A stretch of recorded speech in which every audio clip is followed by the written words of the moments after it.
breaking news right now. A potential U.S. military operation to rescue Americans. Combat-ready U.S. troops have been ordered to move into position. Let's go to our Pentagon correspondent, Barbara Starr. Barbara, what are you learning?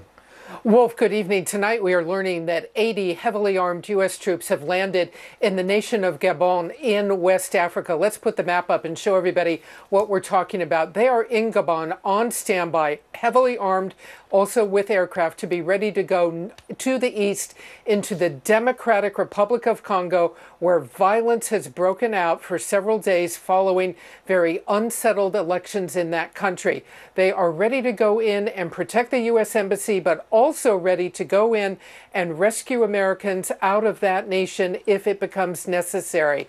This is something the U.S. military is very expert at.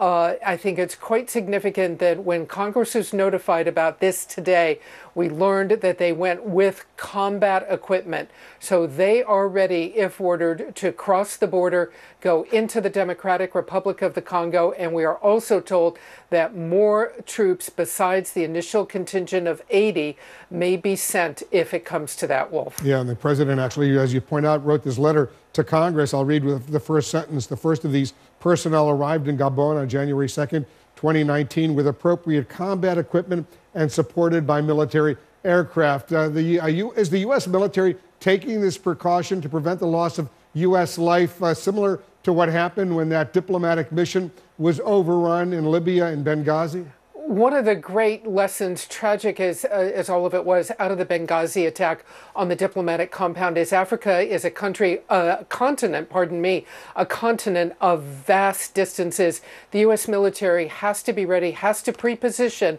if they believe there is a chance they need to rescue Americans. They cannot wait for violence to break out because they may not be able to get to the Americans in time. That was the lesson of Benghazi. So what we are seeing tonight is U.S. troops move onto the African continent to be much closer to where this trouble is. The Democratic Republic of the Congo, very troubled right now. They are having another Ebola outbreak, and there has been violence after these elections where the strongman Joseph Kabila, who has been in power for some 18 years, very much apparently wants to hang on to his power, and there is a lot of unrest in that country. The State Department had warned Americans that they should consider very strongly leaving the country, and now U.S. troops are on standby next door, ready to go in if ordered to help get Americans out and to protect American property in that country. Yeah, and the president's letter to Congress, he says additional forces may deploy also if necessary.